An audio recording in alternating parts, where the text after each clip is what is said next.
Dear my students, welcome to English class. Name the standards. It's a prose. ഇതൊരു പ്രോസാണ്. പോയവും പ്രോസും. Poem കവിത, പ്രോസ് പാഠഭാഗമായിട്ട് ലേഖനത്തിലൂടെ വരുന്നത്. It's by Mahatma Gandhi. The name of the lesson is, the prose is Tolstoy.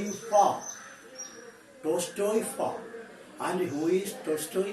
The great Russian writer. The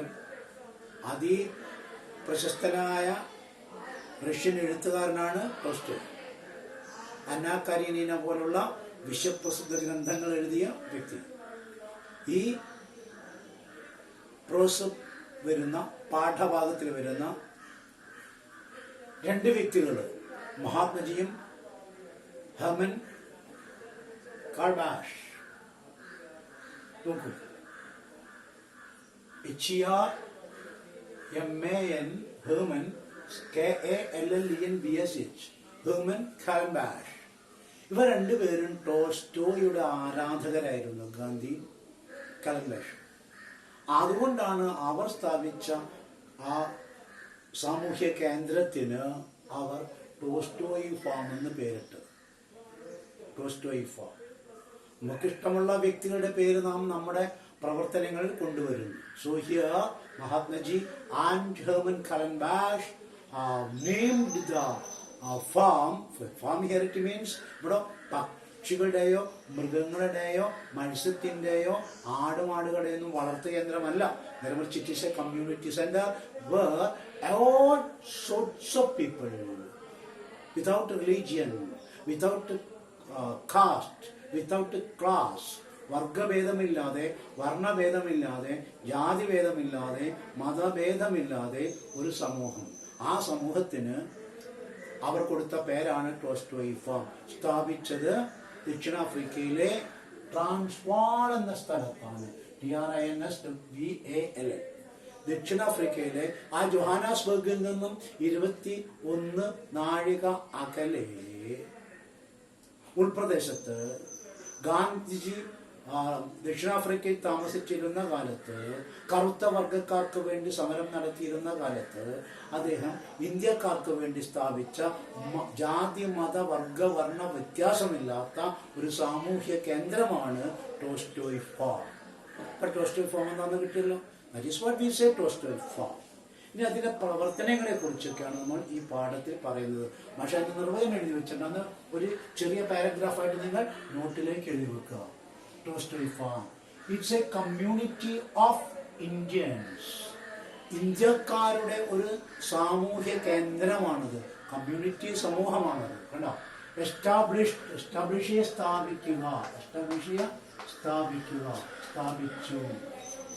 Established by Mahatmaji. Mahatmaji സ്ഥാപിച്ചതാണത്. At South Africa, ദക്ഷിണാഫ്രിക്കയിൽ മഹാത്മജി സ്ഥാപിച്ച ഇന്ത്യക്കാരുടെ ഒരു സാമൂഹ്യ കേന്ദ്രമാണ് Tolstoy farm. കിട്ടിയല്ലോ. It was at Transvaal. പഠിച്ചോളൂ, ട്രാൻസ്വാളിലാണ്. ഇനി ഇതല്ലെങ്കിൽ വലുതായിട്ട് കുറെ കാലം കഴിഞ്ഞാൽ PSCക്കും UPSCക്കും മറ്റും പോകുമ്പോഴും ഇന്റർവ്യൂവിനും മറ്റും പോകുമ്പോഴും ചോദിക്കുന്ന ചോദ്യം, എന്താണ് ഈ ടോൾസ്റ്റോയ് ഫാം? നിങ്ങൾ അതിനെപ്പറ്റി പഠിച്ചിട്ടുണ്ട്. എന്താണ് Tolstoy farm? Tolstoy Farm is a community center established by Mahatmaji with Herman Kallenbach at South Africa, or in South Africa at Transvaal. ദക്ഷിണാഫ്രിക്കയിലെ ട്രാൻസ്വാൾ എന്ന സ്ഥലത്ത് മഹാത്മജിയും ഹെർമൻ കാലൻബാഷും ചേർന്ന് സ്ഥാപിച്ച ഇന്ത്യക്കാരുടെ സാമൂഹ്യ കേന്ദ്രമാണ് Tolstoy Farm. നോക്കൂ. And Hermann കാലൻബാഷ് was leading it. അദ്ദേഹമാണ് അതിനെ നിയന്ത്രിക്കുന്നത്. Mahatma Gandhi and കാലൻബാഷ് loved the great writer Tolstoy. അവർ രണ്ടുപേർക്കും ടോൾസ്റ്റോയ് ഇഷ്ടമായിരുന്നു. So his name was given to it. അതുകൊണ്ടാണ് അവരതിന് ആ പേര് കൊടുത്തത് ടോൾസ്റ്റോയ് ഫാം എന്ന്. ഫാം എന്ന വാക്കിനർത്ഥം എ കമ്മ്യൂണിറ്റി സെന്റർ. ഇന്ന് നമുക്ക് കുറച്ച് ഭാഗം നോക്കാം. വായിച്ചു പഠിക്കണം. പാഠം നല്ല കട്ടിയുള്ളൊരു ഭാഗമാണ്. വളരെ മനോഹരമായിട്ടുള്ള പാഠഭാഗം കൂടിയാണ്, പഠിച്ചു വെക്കേണ്ടതാണ് ജീവിതത്തിൽ അങ്ങോളം അങ്ങോളം. എസ് ദ ഫാം ഗ്രൂ, ഞങ്ങളുടെ സമൂഹം ആ കമ്മ്യൂണിറ്റി സെന്റർ വളർന്നു. എസ് ദ ഫാം ഗ്രൂ വളർന്നു. It was found necessary to make some provision for the education. അപ്പോഴേ ഞങ്ങൾക്ക് തോന്നി അവർ സ്ഥാപിച്ചു. And it began to grow, അത് വളരാൻ തുടങ്ങി. അതായത് അവിടത്തേക്ക് ആ കമ്മ്യൂണിറ്റി സെന്ററിലേക്ക് ഏറെ പേർ താമസിക്കാനായിട്ട് വരാൻ തുടങ്ങി. ഇന്ത്യൻസ് എന്നുള്ളവര്, Muslims, Christians, Hindus, Parsis, all religions, all castes, എല്ലാ കാസ്റ്റിലും പെട്ടവര് അവിടെ ആ ഹിന്ദു മതത്തിൽ തന്നെ എന്ന് ഈ ഉയർന്ന ജാതിക്കാരൻ, ഏഴ് ജാതിക്കാരൊന്നും വ്യത്യാസമൊന്നും പാടില്ല, ഒരു വ്യത്യാസം പാടില്ല. സിമിലാരിറ്റി, യൂണിറ്റി, ഏകത്വം, ഐക്യം, ഇതൊക്കെയാണ് ഈ കമ്മ്യൂണിറ്റി സെന്റർ കൊണ്ട് ഉദ്ദേശിക്കുന്നത്.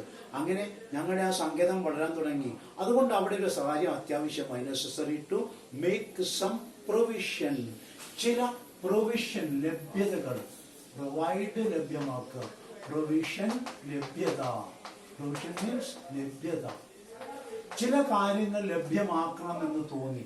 എന്തൊക്കെയാണ്? എഡ്യൂക്കേഷൻ. ദരിദ്രരാണ്, പിന്നോക്ക വിഭാഗക്കാരാണ്, അവർക്ക് വിദ്യാഭ്യാസം വേണം, അങ്ങനെ തോന്നി. Education for it's boys and girls, ആൺകുട്ടികൾക്കും പെൺകുട്ടികൾക്കും അവിടെ വിദ്യാഭ്യാസം കൊടുക്കണം. There were among these, ആ കമ്മ്യൂണിറ്റിയിലെ, ആ ടോൾസ്റ്റോയ് ഫാം എന്ന കമ്മ്യൂണിറ്റി സെന്ററിലെ താമസക്കാർക്കിടയിൽ ആരൊക്കെയുണ്ട്? There were among means ഇടയിൽ, these ഇവർക്കിടയിൽ ഹിന്ദുക്കളുണ്ട്, മുസ്ലിംസ് ഉണ്ട്, പാർസി വിഭാഗക്കാരുണ്ട്, ആൻഡ് ക്രിസ്ത്യൻ മതക്കാരുണ്ട്. So mixed group of religions, many religions, പല മതത്തിലും പെട്ടവരുടെ വിവിധ വിഭാഗക്കാർ അതിലുണ്ട്. പക്ഷെ ഒറ്റയായിട്ട്, ഒരു മനസ്സായിട്ട്, ഇന്ത്യക്കാരായിട്ട് താമസിക്കുന്നു. Boys and some Hindu girls, അങ്ങനെ പലതരത്തിൽപ്പെട്ട ആൾക്കാരുണ്ട്. അക്കാലത്ത് ഓർക്കണം, 1910 കാലഘട്ടത്തിൽ, അല്ലെങ്കിൽ വളരെ അക്കാലത്തിന്റെ ഘട്ടത്തിലൊക്കെ സമയത്ത് 1900-ന്റെ തുടക്കത്തിലാണ്. അപ്പോഴോ ആ വിദ്യാഭ്യാസം ഇല്ല. ഒരു കാലത്ത് ഇന്ത്യയിലൊന്നും വിദ്യാഭ്യാസം നടപ്പാക്കപ്പെട്ടിട്ടില്ല. ഇന്ത്യയിൽ ഗ്രാമപ്രദേശങ്ങളിലൊന്നും വിദ്യാഭ്യാസമേ ഇല്ല. ആ കാലഘട്ടത്തിലാണ് അവിടുത്തെ ഇന്ത്യക്കാർക്കിടയിൽ, കുട്ടികൾക്കിടയിൽ വിദ്യാഭ്യാസം വേണമെന്ന് മഹാത്മജി തീരുമാനിക്കുന്നതും അതിനായിട്ട് ചില കാര്യങ്ങൾ ചെയ്യുന്നതും. And some Hindu boys and girls were among them. ആ സമൂഹത്തിൽ കുട്ടികളുണ്ടായിരുന്നു, ആൺകുട്ടികളുണ്ട്, പെൺകുട്ടികളുണ്ട്. Boys and some Hindu girls, കണ്ടോ, ക്രിസ്ത്യൻ ബോയ്സ് ഉണ്ട്, ഹിന്ദു ഗേൾസ് ഉണ്ട്. അങ്ങനെ ഉള്ളവർക്ക് പഠിക്കണമെന്ന് ആഗ്രഹമുണ്ട്. It was not possible. അവിടെ പഠിപ്പ് ലഭ്യമാക്കാൻ സാധ്യമല്ല. നോട്ട് പോസിബിൾ സാധ്യമായത്. Not possible means impossible. And I did not think it necessary to engage special teachers for them. നോക്കൂ, പഠിച്ചവരുണ്ടെങ്കിലല്ലേ പഠിപ്പിക്കാൻ അധ്യാപകരായിട്ട് വരാൻ പറ്റുള്ളൂ. അക്കാലത്ത് സ്കൂളുകളില്ല, പഠിച്ചവരില്ല, ലേൺഡ് പീപ്പിൾ ഇല്ല. അതിൽ no schools, no teachers, no students. അപ്പോഴും സ്റ്റുഡൻസ് ഉണ്ട്, പക്ഷേ ടീച്ചേഴ്സ് ഇല്ല. അങ്ങനെ ആ സ്ഥാപനം, അതിൽ വിദ്യാഭ്യാസം കൊടുക്കുക വളരെ വിഷമകരമായി തീർന്നു ഞങ്ങൾക്ക്. കാരണം ഞങ്ങൾക്ക് പഠിച്ചവരെ കിട്ടാനില്ല. It was not possible and I did not think it necessary to engage special teachers for them. അതുകൊണ്ട് പ്രത്യേകം പഠിച്ച ടീച്ചേഴ്സിനെ കിട്ടാനില്ല, അത് അത്യാവശ്യമാണെന്ന് ഞങ്ങൾക്ക് തോന്നിയില്ല. ഞങ്ങൾ തന്നെ പഠിപ്പിക്കാൻ തുടങ്ങി. മഹാത്മജിയും കലൻ ഭാഷയൊക്കെ തന്നെ അവരെ ഞങ്ങൾ പഠിപ്പിക്കാൻ തുടങ്ങി. നോക്കൂ, and to engage special teachers for them. It was not possible for qualified Indian teachers for schools. കണ്ടോ, ക്വാളിഫൈഡ്, യോഗ്യതയുള്ള ഇന്ത്യൻ ടീച്ചേഴ്സ്, ഇന്ത്യക്കാരായ അധ്യാപകർ were scarce. ദുർലഭം. സ്കേഴ്സ് എന്താണ്? ദുർലഭം. അവിടെ അങ്ങനെ ആൾക്കാരെ കിട്ടാനില്ല, ഇന്ത്യക്കാരെ തന്നെ കിട്ടാനില്ല, പഠിച്ചവരെ ഒട്ടും കിട്ടാനില്ല. അതിൽ പഠിച്ച ഇന്ത്യക്കാരെ ടീച്ചേഴ്സായിട്ട് കിട്ടാനില്ലായിരുന്നു. ആൻഡ് ഈവൻ വെൻ അവൈലബിൾ, ഇനി ടീച്ചർമാരെ കിട്ടിയെന്ന് വിചാരിക്കുക. ഈ ട്രാൻസ്വാൾ എന്ന് പറയുന്നത് ദക്ഷിണാഫ്രിക്കയുടെ തലസ്ഥാനമായ ജോഹാനസ്ബർഗിൽ നിന്നും 30 കിലോമീറ്റർ അകലെയാണ്. അത് നമ്മുടെ കൊയിലാണ്ടിന്നാണെങ്കിൽ കോഴിക്കോടൊക്കെ അപ്പുറത്തേക്ക് രാമനാട്ടുകാർക്കൊക്കെ അപ്പുറത്തേക്കാണ്. അത്ര ദൂരത്ത് സഞ്ചരിക്കാൻ അന്ന് ആ കാളവണ്ടി കാലത്ത് എന്ത് വാഹനമുണ്ട്? ഒന്നുമില്ല. അതാണ് ആലോചിക്കേണ്ടത്. ഇക്കാലത്തല്ല എന്ന് ആലോചിക്കുക. And available none would be ready to go to a place 21 miles. കട 21 നാഴിക 32 കിലോമീറ്റർ ദൂരത്താണുള്ളത് കിടക്കുന്നത്. ഏത്? ട്രാൻസ്വാൾ. ഇവിടെ നിന്ന് ജോഹാനസ്ബർഗിൽ നിന്ന്. ജോഹാനസ്ബർഗ് എന്ന ദക്ഷിണാഫ്രിക്കയുടെ തലസ്ഥാനമാണ്. ആ ഉൾപ്രദേശമായ ട്രാൻസ്വാളിലാണ് ഇത് സ്ഥാപിച്ചിരിക്കുന്നത്. കുറെ സ്ഥലം വേണ്ടേ? ആ സ്ഥലത്ത് നാട്ടും പ്രദേശത്താണ് സ്ഥാപിച്ചത്. അവിടെ so they established a school cum residence. താമസിക്കാനിടമാണ്. അതിൽ ഒരു സ്കൂളും വേണം. അതിൽ പഠിപ്പിക്കൽ അധ്യാപകർ വേണം. അതുകൊണ്ട് നോ ടീച്ചേഴ്സ്. അക്കാലത്ത് ടീച്ചേഴ്സ് ഇല്ല. നൂറ്റാണ്ടുകൾക്ക് മുൻപാണ്. No teachers, no learned people. മാത്രമല്ല ആ ദൂരപ്രദേശത്ത് പോയിട്ട് കുട്ടികളെ പഠിപ്പിക്കാൻ ആരെ കിട്ടും? പട്ടണത്തിൽ നിന്ന് 32 നാഴിക അകലെ പോയി പഠിപ്പിക്കാൻ. And also we were certainly not overflowing with money. ഇനി പഠിപ്പിക്കാൻ ആളെ കിട്ടിയെന്ന് വിധിക്കാം. ദർ വാസ് മണി. ഞങ്ങളുടെ ഈ പണമില്ല. നോട്ട് ഓവർഫ്ലോയിങ്, അതായത് ഞങ്ങൾക്ക് അവർക്ക് ഓവർഫ്ലോ നിറഞ്ഞു കവിയുക. ഇനഫ്, വേണ്ടത്ര. അവർക്ക് കൊടുക്കാൻ വേണ്ടത്ര പണവുമില്ല. No money, പണമില്ലായിരുന്നു. അതുകൊണ്ട് ഞങ്ങൾ വളരെ ബുദ്ധിമുട്ട് അനുഭവിച്ചു. And I did not think it necessary to import teachers from outside the farm. അതുകൊണ്ട് എനിക്ക് തീരുമാനമെടുക്കേണ്ടി വന്നു, ഫാമിലുള്ളവർ തന്നെ പഠിപ്പിക്കുക. അവരെ പഠിപ്പിച്ചിട്ട് അവരെ പഠിപ്പിക്കുക. അതുകൊണ്ട് മഹാത്മജി തന്നെ, നെഹ്മൻ കാലൻബാഷ് തന്നെ അവരെ പഠിപ്പിക്കേണ്ടി വന്നു. കുട്ടികളെ പഠിപ്പിക്കേണ്ടി വന്നു. മുതിർന്നവരെ പഠിപ്പിക്കേണ്ടി വന്നു. So it is the beginning of the Tolstoy farm. അതുകൊണ്ട് വീണ്ടും പറയുന്നു, ഇറ്റ്സ് എ ഗ്രേറ്റ് ലെസൺ. വലിയ പാഠമാണ്, ശക്തമായ പാഠമാണ്. മഹാത്മജിയുടെ എഴുത്താണ്. മാത്രമല്ല അദ്ദേഹത്തിന്റെ ചിന്തയാണ്. ടോൾസ്റ്റോയ് ഫാം എന്നത് അദ്ദേഹം സ്ഥാപിച്ച ഒരു കമ്മ്യൂണിറ്റി സെന്ററാണ്. And let us continue tomorrow.